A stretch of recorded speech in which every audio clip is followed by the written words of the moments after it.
আসসালামু আলাইকুম। ওড়িশার লাইভ ক্লাসে সবাইকে স্বাগত। আজ আমরা ম্যানেজমেন্ট অ্যাকাউন্টিং বইয়ের সহজ একটা অধ্যায় ক্যাশ বাজেটের তৃতীয় ক্লাস করব। লেকচার শিটের প্রবলেম 3। এই চ্যাপ্টারের একটা সুবিধা হলো টোটাল 4টা অঙ্ক আছে। 4টা অঙ্ক করলেই আমাদের সব ধরনের নিয়ম আমরা শিখতে পারি।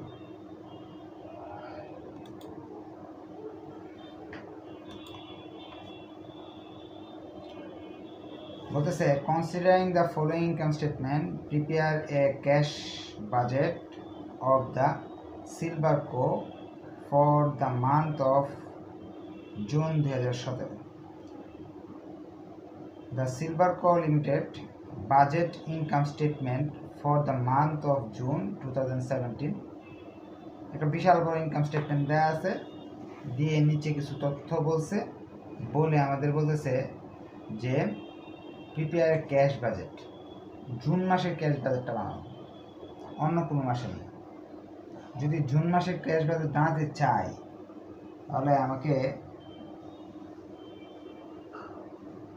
মাত্র একটা কল করব, সেটা হলো শুধু জুন মাসের ঘরটা, কারণ এক মাসের কথা বলছে, জুন মাসেরটা শুরু করব, অন্য মাসেরগুলা করার দরকার নেই। এখানে লিখবো অ্যাকাউন্ট টাইটেল।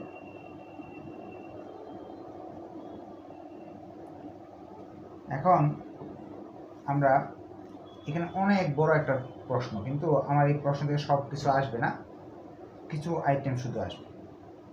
উপরে তো ইনকাম স্টেটমেন্ট রয়ে গেছে, নিচে থেকে আমরা পড়তেছি। নিচের the cash balance on May 31, 2017 is taka 40,000। Cash balance যেটা, এটাকে ব্যালেন্স বিডি বা opening balance.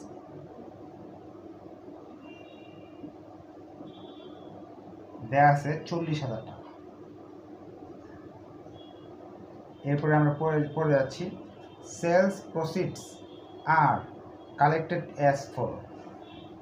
Sales proceeds are collected as follow: 40% in the month of sales, 40% in the second month, and 20% in the third month.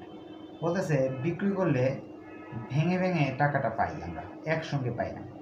যদি বিক্রি করি প্রথম মাসে, যেদিন বিক্রি করব ওই মাসে পাবো 40%, ফার্স্ট মান্থে পাবো 40%, সেকেন্ড মান্থে পাবো 40%, থার্ড মান্থে পাবো 20%। অর্থাৎ 100 টাকা যদি জানুয়ারি মাসে বিক্রি করি, জানুয়ারিতে পাবো 40 টাকা, ফেব্রুয়ারিতে পাবো 40 টাকা, 20 টাকা পাবো মার্চ মাসে। এইভাবে ভেঙে ভেঙে টাকাটা পাওয়া যায়। এখন আমরা এক কাজ করি, দেখি বিক্রয়ের কী অবস্থা। তারা বলতেছে বিক্রয়ের পরিমাণ দেওয়া আছে 2,40,000 উপরে দেওয়া আছে। এটা কি জুন মাসের বিক্রয়। তাহলে আমরা এইভাবে লিখব,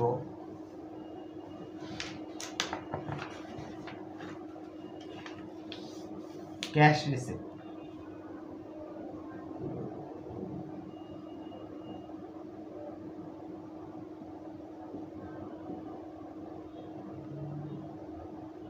লিখে কালেকশন ফ্রম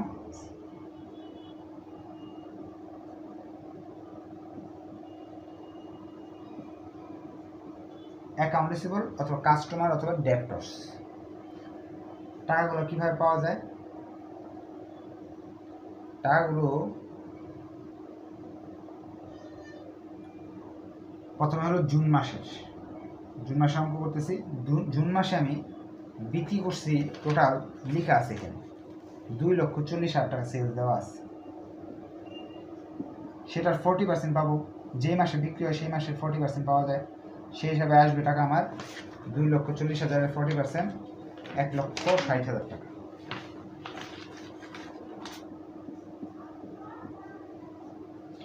এরপরের কাজ, মে মাসের বিক্রয় কিছু দেওয়া আছে কিনা এটা আমরা খুঁজে দেখবো। হ্যাঁ আছে, নিচে দেওয়া আছে, একটু দেখেন। মে মাসের কথা বলতেছে, আমরা যে লাইন পর্যন্ত পড়ছিলাম এখানে দেখতেছি আমরা অ্যাকাউন্ট রিসিভেবল আর টাকা 1,20,000 ইন মে মাস পর্যন্ত 1,20,000 টাকা অ্যাকাউন্ট রিসিভেবলের ব্যালেন্স আছে, কনসিস্টিং অফ টাকা 30,000 ফর এপ্রিল সেলস, এপ্রিলের বিক্রয় আছে 30,000 অ্যান্ড 90,000 ফ্রম মেয়ের বিক্রয় আছে, মেয়ের আছে হলো 90,000, টোটাল হলো 1,20,000, মেয়ের 90, এপ্রিলের 30। এই কথাটা প্রশ্নে বলে দিচ্ছে। এইগুলো কিন্তু সেলস না, এগুলো সব অ্যাকাউন্ট রিসিভেবল, কিন্তু প্রশ্ন বলছে সেলসের 40%, 20%, কিন্তু অ্যাকাউন্ট রিসিভেবলের কত পার্সেন্ট এটা কিন্তু বলে নাই।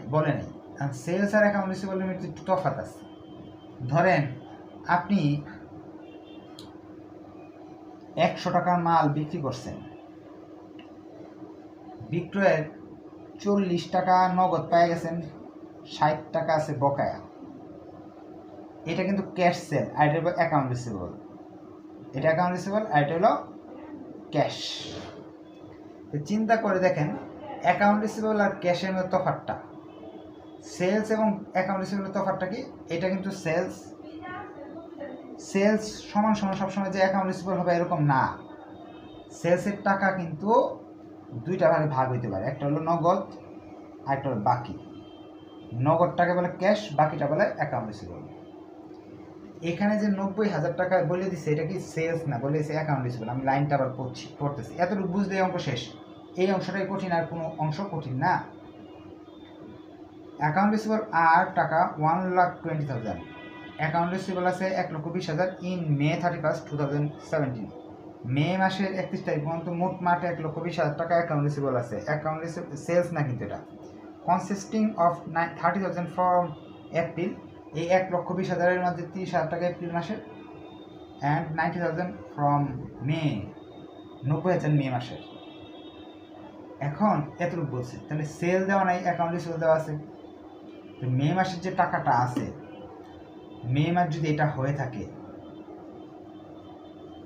40% তো মেতে পাওয়া গেল, বাকি 40% কবে পাওয়া যাবে? জুনে পাওয়া যাবে। আমরা জুন মাসের অঙ্ক করতেছি, এটা পাওয়া যাবে জুনে পাওয়া যাবে কত? 40%। তাহলে এখানে লিখবো 40। এটা সূত্র মুখস্থ করবেন আপনারা। জুনে পাওয়া যাবে মেয়ের টাকা 40% মেতে পাওয়া গেছে, 40% পাওয়া যাবে জুনে। জুনের অঙ্ক যেহেতু করতেছি, এই 40 লিখবো কি এই জায়গায়, নিচে কত লিখতে হবে এটা আমাদের জানতে হবে। নিচে লেখার সিস্টেমটা হলো মোট 100 টাকা, 100 টাকার মাঝে 40 টাকা আপনি পেয়ে গেছেন, মোট 100 টাকা। 100 টাকার মাঝে মে মাসের 100 টাকার মাঝে 40 টাকা আপনি পেয়ে গেছেন, বাকি থাকলো কত টাকা? 60 টাকা। নিচে লিখবেন বাকিটা। সূত্রটা আবার বলছি, মনে রাখবেন। মে মাসের হিসাব করছি আমরা। মে মাসের 40% মে মাসে পাওয়া গেছে, বাকি রইল 60%। 60% নিচে লিখতে হবে অলওয়েজ। আমি হিসাব করতেছি কারটা? জুনের অঙ্ক করতেছি, জুনের পার্সেন্টেজটা এনে গুণ দিতে হবে। এটা হলো সূত্র অনুযায়ী আমি কাজ করলাম। কাজ করলে টাকা আসতেছে হলো 60,000 টাকা।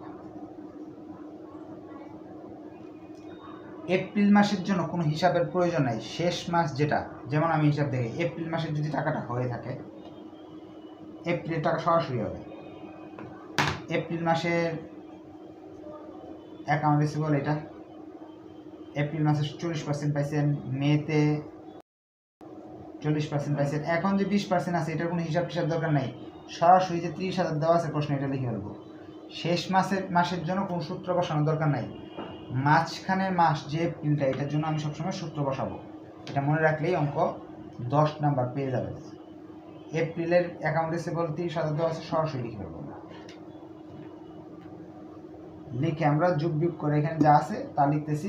2,49,000 টাকা আসে, যোগ বিয়োগ ভুল হইতে পারে আমার, টোটাল আসবে 2,90,000 total receive.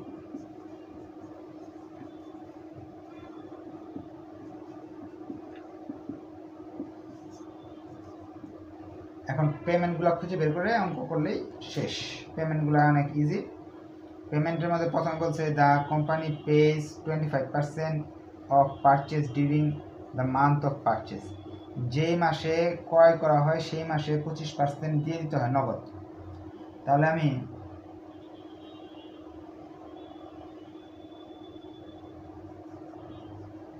Payment two accounts payable লিখব।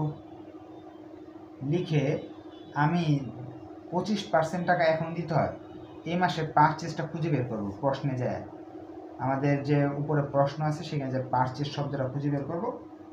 জুন মাসের পারচেজের টাকা দেওয়া আছে 1,60,000, 25% আনতে হবে, মানে 40,000 টাকা আসবে। বাকি 75% পরের মাসে পাওয়া যায়, তার মানে মে মাসেটা আমার খুঁজতে হবে। মে মাসের অ্যাকাউন্টস পেবল কি দেওয়া আছে আমরা খুঁজি দিয়ে। The purchase during the month of কি বলে কই গেল, হ্যাঁ, অ্যাকাউন্টস পেবল অন মে 31, 2017 আর টাকা 1,20,000 টাকা। মে মাসের টাকাটা সরাসরি চলে আসবে, এটার কোনো সূত্র দরকার নাই। 1,20,000 টাকা, যেমন এপ্রিলেরটা সরাসরি চলে আসছে, মেটাও সরাসরি চলে আসবে, হবে 1,60,000 টাকা। শুধু এটার সূত্র আছে, আর কার সূত্র নাই। পরে আমরা যাচ্ছি, কি বলতেছে, the company pay 25% of purchase during the month and purchase আর and the remaining during the following month. অর্থ 25% নগদ পাওয়া যায়, বাকি পার্সেন্টটা পরের মাসে পাওয়া যায়। এটা আমাদের আর দরকার, এটা আমি করে ফেলছি।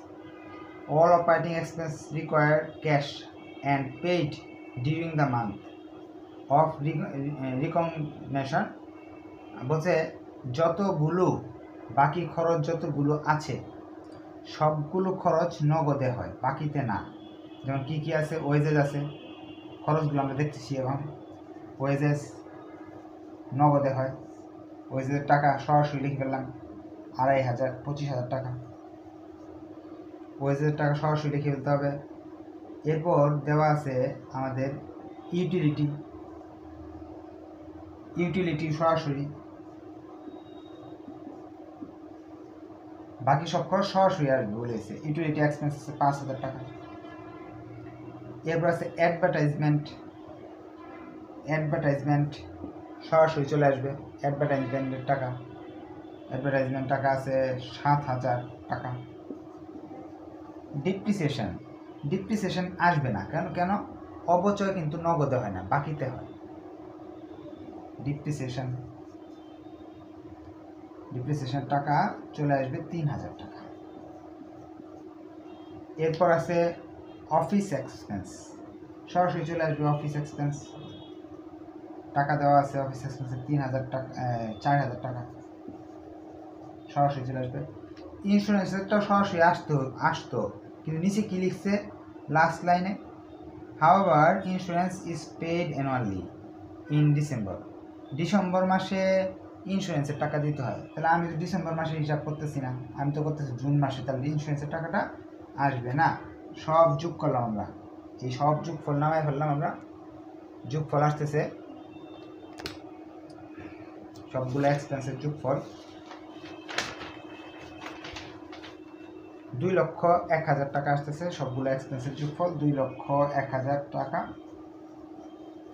টোটাল পেমেন্ট লিখব, টোটাল পেমেন্ট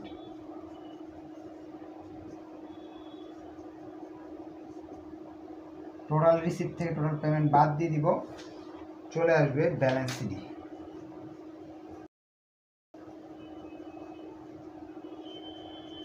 এ মাইনাস বি আসতেছে,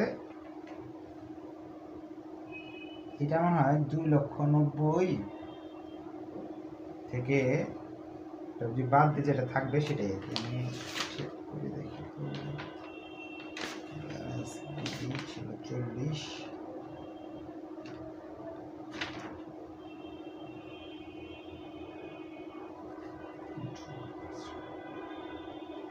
এটা মানে আমি ভুল করছি,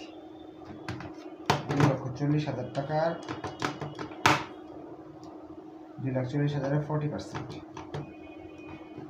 96,000 টাকা। আমি 1,60,000 লিখে দিচ্ছি, এই জন্য টাকা এটা ভুল হয়েছে। এটা হবে 1,86,000। এটা যোগ করলে আসবে 2,26,000। এটার থেকে এটা বাদ দিলে মান আসছে 25,000 টাকা ব্যালেন্স ছিল। অঙ্ক আমাদের এখানে শেষ। আশা করি বুঝতে পারছেন। যে কোনো কোয়েশ্চেন থাকলে এখন কোয়েশ্চেন করতে পারেন। ধন্যবাদ সবাইকে। আসসালামু আলাইকুম।